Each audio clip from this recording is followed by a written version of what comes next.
السلام علیکم ورحمۃ اللہ.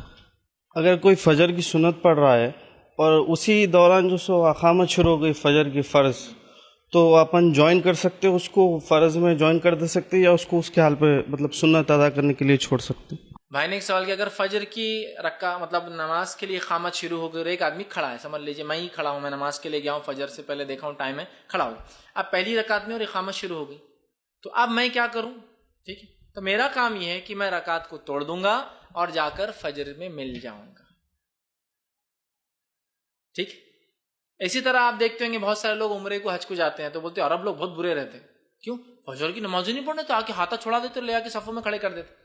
ہوتا کیا، اب ہندوستانی پاکستانی لوگوں کی عادت ہے، امام صاحب لمبی لمبی صورتیں تو خاص پڑھائیں گے، آرام سے اقامت کے ٹائم پہ نیند کھل کر اقامت کا جماعت کھڑے کے بعد وضو چلتا، اس کے بعد ایک رکعت ہونے کے بعد بھی اس کو پتا ہے میری اتنی فاسٹ مطلب میری نماز میں اتنی زبردست ٹریننگ ہے، میراتھن ہوں میں، کہ اس کی ایک رکعت میں اپنی دو کر کے قاعدے مل بھی جاؤں گا. اور پتہ نہیں لوگوں نے ایک اصول بھی دیا، بولے فقہ کا اصول ہے اگر قاعدہ بھی مل جائے کسی نماز کا تو اس کے پہلے کی موقعہ پڑھ لو. حدیث بول رہی ہے کہ اقامت کی بات کوئی نماز نہیں ہوتی، اور یہ بول رہا ہے کہ قاعدہ مل جا چلتا، تو یہ آرام سے دوسری رکعت میں دو رکعت پڑھتا، جا کے کھڑا تھا. اب وہاں کیا عرب کیا کرتا ہے، وہ عمل کرتا ہے حدیث پر کہ بھائی اقامت ہو جاتا نماز نہیں، تو وہ کیا کرتا ہے، آتا ہے اور ہاتھ بولتا چھوڑو نماز کو چلتا. اب انڈین بولتا ارے کیا برے لوگ ہیں، اللہ کے رسول کے زمانے میں کافر کرتے تھے، دیکھو مسلمان ہو کے کر رہے ہیں، کمپلین کرتا ہے انڈیا میں، اس کو سمجھتا نہیں اقامت ہونے کے بعد اس نے نماز پڑھنے ہی نہیں دینا ہے آپ کو،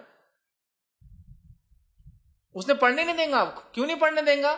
اس لیے کہ جب اقامت ہو جائے تو اس نماز کے علاوہ کوئی نماز نہیں ہوتی. تو اب میرا کام کیا ہے، اگر میں نماز پڑھ رہا ہوں تو میں نماز توڑ دوں گا جا کے. لیکن اگر ایسا اقامت شروع میں قاعدے میں ہوں، قاعدہ جب بھی ہو جاتا ہے ختم، تو پھر نماز سلام پھیروں فوراً جا کے ملوں. لیکن اگر پہلی رکعت باندھی اقامت ہو گئی، چونکہ مدینہ مکہ میں اور بہت ساری مسجدوں میں ایسا گلف میں اذان کے ٹائمنگ ہے، جماعت کے ٹائمنگ نہیں ہوتے، اذان کے بعد جماعت 5 سے 7 منٹ میں کبھی بھی کھڑے ہو جاتی ہے.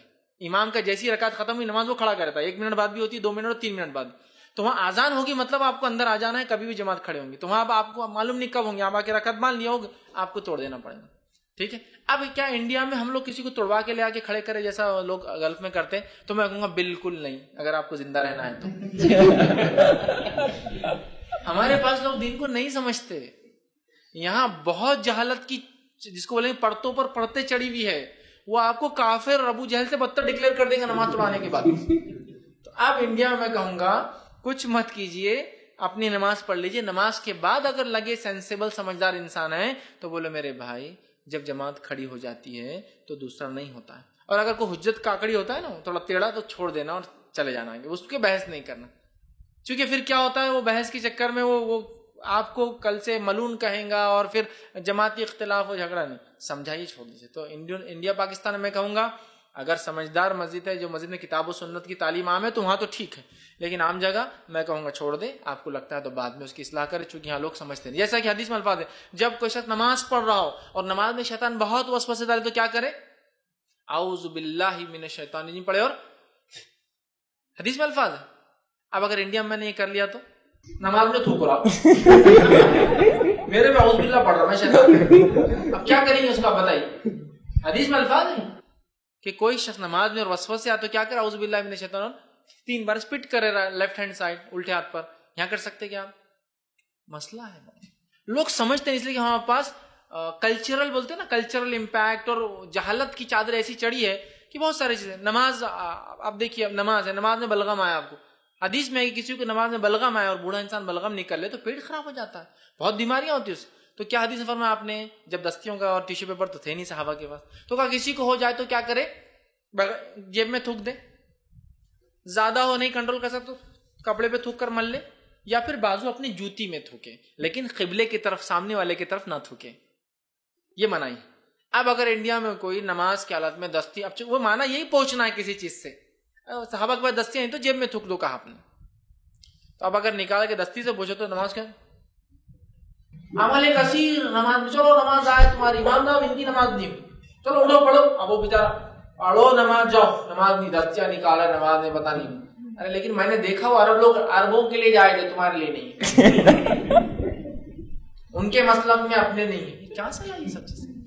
آپ بالکل دستی نکال سکتے، ٹیشو پیپر نکال سکتے، ناک پوچھ سکتے اور اس کو واپس جیب میں ڈال دیجیے. اب ڈسٹ بن کی طرف مت جائیے. تو اس میں بھی لوگ بہت زیادتی کرتے ہیں. میں نے دیکھا ایک بار جو میں نے دیکھا کہ حرم کے اندر ایک عرب ٹھیک ہے نماز میں موبائل آ جائے تو کٹ کر دینا، یہ تو ہے. نماز میں موبائل آیا تو اٹھا کے فی صلاح نماز میں وہ بول کے رکھ رہا ہوں، یہ تو یہ زیادتی. یہ تو کہیں گے کہ نماز کو ڈسٹرب کرنے والی چیزوں کو ہٹایا جا سکتا ہے، یہ ثابت ہے، لیکن فون اٹھا کر فی صلاح بول کر نماز میں بول کے رکھنا زیادتی. یہ درست. تو یہ میں کہوں گا ہاں آپ نکال کے ٹیشو اندر ڈال لیں، اپنے جیب میں رکھ لیں، نماز کے بعد آپ کر سکتے. سمجھ رہے آپ، یہ کیا جا سکتا ہے. ٹھیک ہے. تو بہرحال ہمارے پاس کلچرل امپیکٹس ہوتے ہیں، تو اسی وجہ سے ہم بہت سارے عمل کو نہیں کر پاتے ہیں. لیکن سمجھدار انسان کو آپ بعد میں سمجھا. لیکن میں یہ بالکل نہیں کہوں گا کہ آپ اس کا ہاتھ چھوڑا، اس لیے کہ یہاں بہت بڑا فتنہ آپ کو مانا جائے گا کہ نماز توڑ دیا، نمازی کے آگے گزرنے کا کیا عذاب ہے اور پتہ نہیں. بیٹر ہے آپ اس کو بعد میں سمجھا. ہاں جہاں لوگوں کو شعور ہے، سمجھداری ہے، تو وہ ایک الگ چیز ہے. ایک ماحول ہے، گلف میں ایک ماحول ہے، اگر وہاں توڑ بھی دیتے تو انڈین پاکستانی خاموش بیٹھے ہیں، کچھ نہیں بولتا. اس کو معلوم، اس کو فتنہ بولے تو اس کو باہر کر دیتا رپورٹ اگلے دن بولتا جاؤ انڈیا واپس بغیر حج کے. تو وہ سیدھے رہتے. تو وہ ایک الگ چیز ہے، وہاں ان کو علم ہے اور وہاں سمجھانے والے اور پورا ماحول ہے. یہاں مشکل ہے تو بہرحال یہاں نہ کیجیے. لیکن اگر میرے خود کا ذاتی ہے تو توڑ کر آپ بہرحال وہاں چلے جائیں. اسی پر اپنی بات کو ہم ختم کریں گے. وآخر دعوانا الحمد للہ رب العالمین. سبحان ربک رب العزۃ عما یصفون وسلام علی المرسلین والحمد للہ رب